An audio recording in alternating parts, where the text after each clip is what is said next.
మేషరాశి వారికి ఒకవైపు ఏళ్లనాటి శని ప్రారబ్ధ సంచార స్థితిలో ఉండినను మంత్రివర్యులు కుజుడు అవ్వడం వలన వీరికి పట్టిందల్లా బంగారం అవుతుంది అనేటువంటిది మేషరాశి జాతకులు బాగా గుర్తుపెట్టుకోగలగాలి.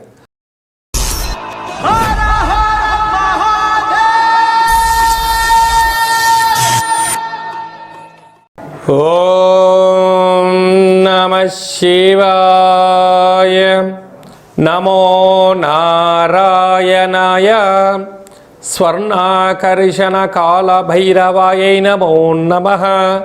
హరి ఓం. మా ఛానల్కి స్వాగతం.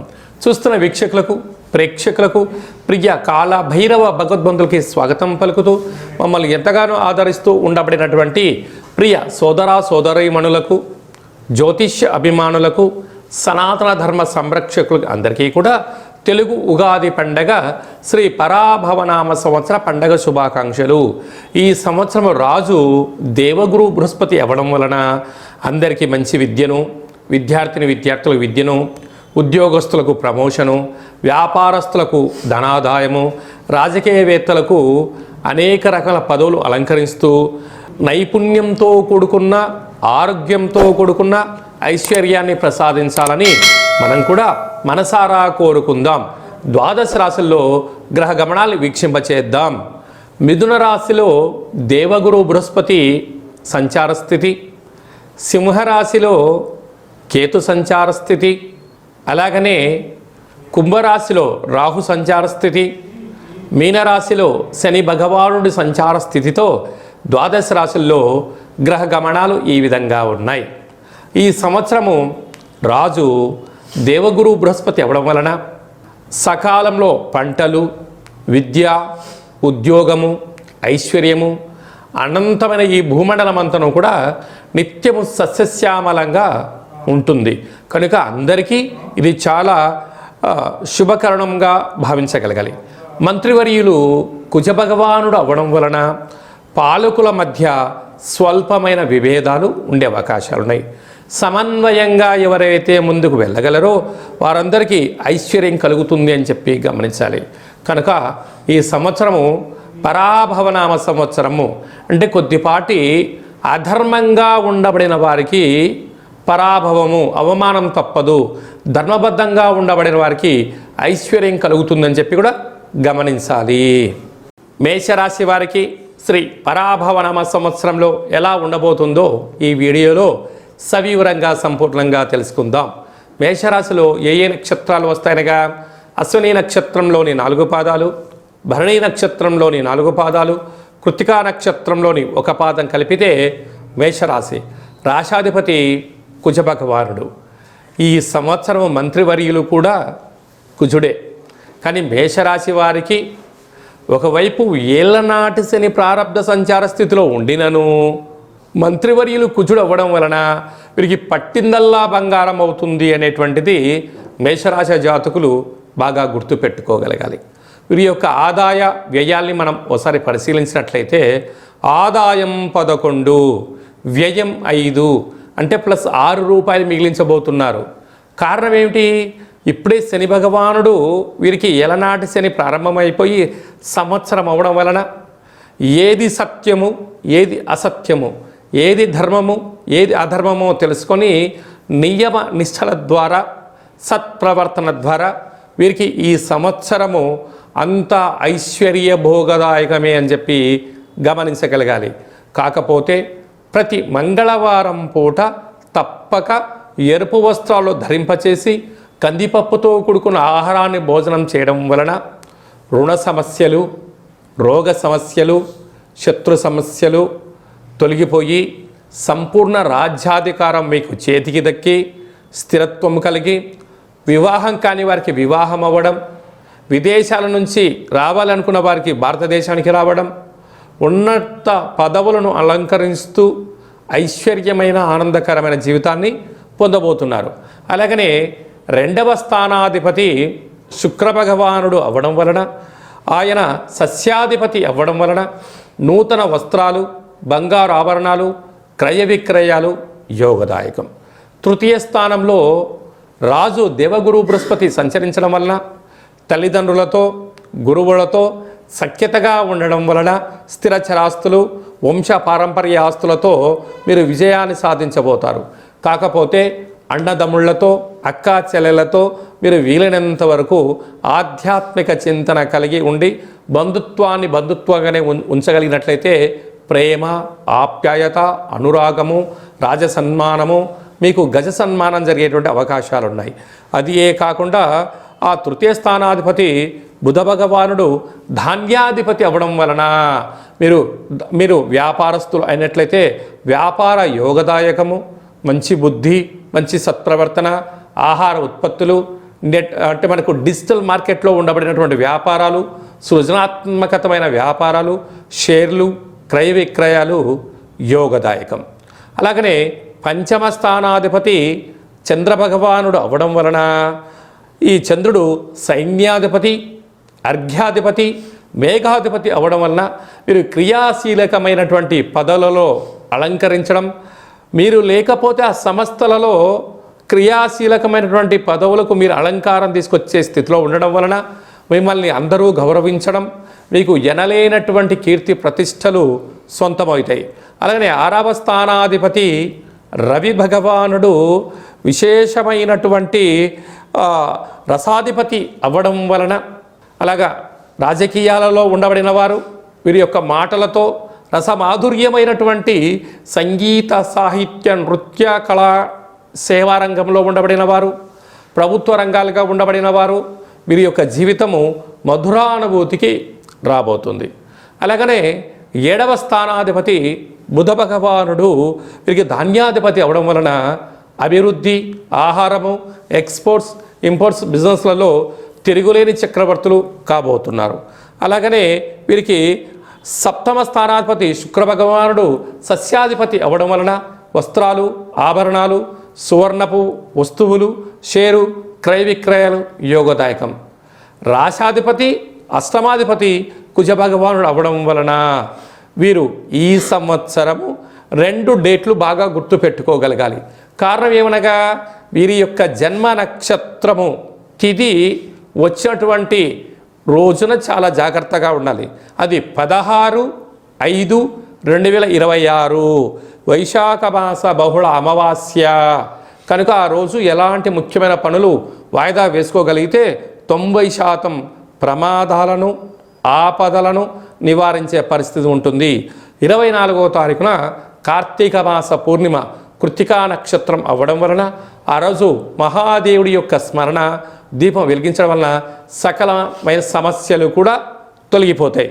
అదే కాకుండా భాగ్యాధిపతి దేవగురు బృహస్పతి అవ్వడం వలన వివాహం కాని వారికి వివాహం అవ్వడం, సంతానం లేని వారికి సంతానం కలగడం, స్థిరాస్తులు, చరాస్తులలో ఐశ్వర్యానికి, ఆనందానికి కొలత లేదు అని చెప్పి గుర్తు పెట్టుకోగలగాలి.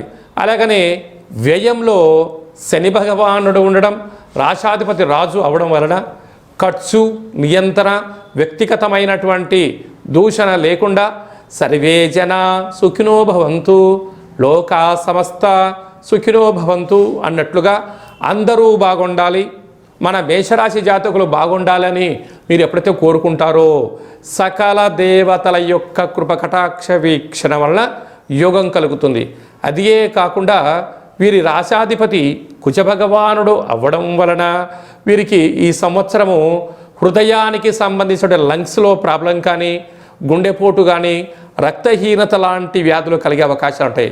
కనుక తప్పకుండా అనహత ఆజ్ఞా చక్రాన్ని, అంటే మనిషి శరీరంలో మనకు మూలాధార, స్వధిష్టాన, మణిపూరక, విశుద్ధ, అనహత ఆజ్ఞ షట్చక్రాలు ఉండడం వల్ల ఒక్కొక్క రోజు ఆదివారం రోజు రవి అధిపతి అవడం వల్ల మనకు సహస్రార ఉంటుంది. అలాగనే మనకు సోమవారం పూట చంద్రభగవానుడు ఉండడం వల్ల విశుద్ధ చక్రం, అలాగా ఒక్కొక్క రోజు ఒక్కొక్క షట్చక్రాలను నియంత్రించడం, ఆరోగ్యాన్ని కాపాడుకోవడం మన చేతుల్లోనే ఉంటుంది. కనుక గుండె సంబంధించినటువంటి, నరాలకు సంబంధించినటువంటి రక్తహీనత వ్యాధులు వచ్చే అవకాశాలు ఉన్నాయి. కనుక తన కోపమే తన శత్రువు, తన శాంతమే తనకు రక్ష, దయ చుట్టంబు గదరా సుమతి అన్నట్లుగా దయ, సర్వభూత దయాపరుడైనటువంటి ఆ పరమేశ్వరుడి యొక్క ధ్యానము మెడిటేషన్ చేయడం వలన సకల రోగాలు తొలగిపోతాయని చెప్పి గమనించాలి. శ్రీ పరాభవనామ సంవత్సరం అంతను కూడా అన్నింటా మనం విజయం సాధించగలగాలి అన్నట్లయితే రాజు దేవగురు బృహస్పతి అవ్వడం వలన ప్రతి గురువారం పూట శ్రీ మేధా దక్షిణామూర్తి స్వామి యొక్క దర్శనం, రాఘవేంద్ర స్వామి వారి యొక్క పారాయణం, గురుచరిత్ర పారాయణం చేయడం వలన అందరికీ శుభం కలుగుతుంది. ఈ సంవత్సరము మనకు యమునా నది పుష్కరాలు కనుక పుష్కర స్నానం చేయడం వలన సంపూర్ణమైనటువంటి సకల దోషాలు తొలగి ఐశ్వర్యం కూడా కలుగుతుంది. అలాగనే మంత్రివర్యులు కుజభగవానుడు అవ్వడం వలన శ్రీ వళ్ళీ దేవసేన సుబ్రహ్మణ్యేశ్వర స్వామివారి యొక్క అష్టకాన్ని వినడం, ప్రతి మంగళవారం పూట కుజుడికి సంబంధించిన పూజా కార్యక్రమంలో పాల్గొనడం, షష్ఠీ తిథి యందున దేవాలయంలో పాలు పోసి లేకపోతే పుట్టలో పాలు పోయడం వలన కుజభగవాను యొక్క ఆశీస్సులు కలుగుతాయి. అలాగనే ఈ సంవత్సరం పేరే పరాభవనామ సంవత్సరం. అధర్మంగా అన్యాయంగా ఉండబడిన వారికి కొద్దిపాటి ఇబ్బందులు ఉంటాయి కనుక ఎవరు కూడా పుట్టగానే ఎవరు తప్పులు చేయాలనుకోరు. కాలక్రమేణా కొన్ని జరుగుతూ ఉంటాయి కనుక వీటిని అధిగమించగలగాలి అన్నట్లయితే కాలాన్ని శాసింపజేసే శక్తి కాలభైరవుడికి ఉంటుంది కనుక ఒక్కొక్క నెలలో ఒక్కొక్క రకమైన కాలభైరవుడు ఉంటాడు. కాళభైరవనామ స్మరణ, అష్టకాన్ని వినడం, గృహంలో కూష్మాణ దీపాన్ని పెట్టుకోవడం, కుక్కలకు ఆహారాన్ని ఏర్పాటు చేయడం, పక్షులకు ఆహారాన్ని ఏర్పాటు చేయడం వలన సకల గ్రహ దోషాలు తొలగిపోతాయి. అలాగనే మీ వ్యక్తిగత జాతకం తెలుసుకోవాలనుకుంటున్నారా?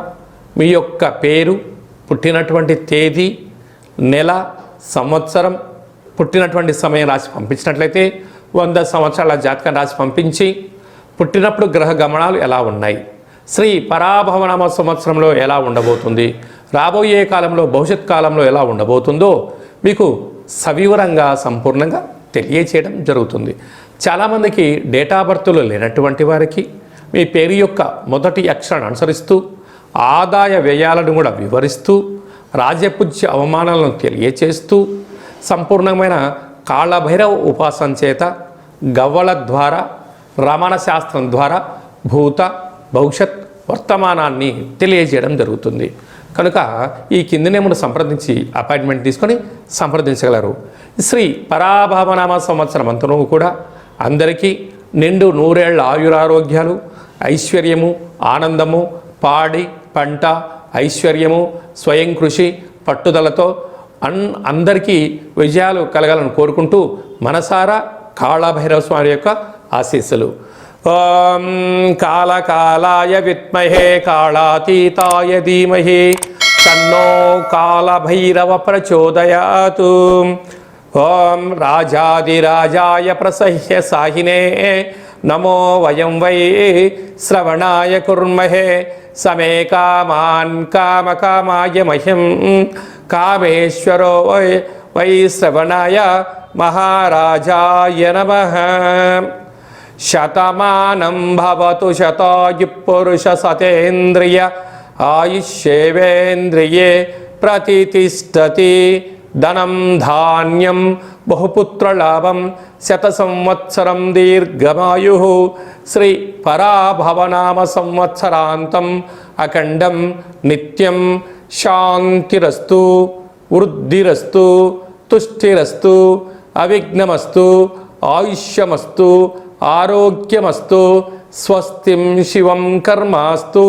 కర్మ సమృద్ధిరస్తు, వేద సమృద్ధిరస్తు, పుత్రపౌత్రాదిరక్షంతు. సర్వే జనా సుఖినో భవంతు. లోకా సమస్తా సుఖినో భవంతు. సర్వం కాళభైరవ దేవతార్పణమస్తు. హరి ఓం. ఈ వీడియో మీకు నచ్చినట్టయితే మా ఛానల్ని సబ్స్క్రైబ్ చేసుకోండి. అందరికన్నా ముందుగా ఆధ్యాత్మికమైనటువంటి సలహాలు సూచనల కోసం మా ఛానల్ని గంట సింబల్ ప్రెస్ చేసి ఆలైన బటన్ కూడా ప్రెస్ చేసి భగవద్బంధులకు, మిత్రులకు, స్నేహితులకు ఈ సమాచారాన్ని, భక్తి సమాచారాన్ని చేరవేసి హిందూ ధర్మాన్ని కాపాడగలరు.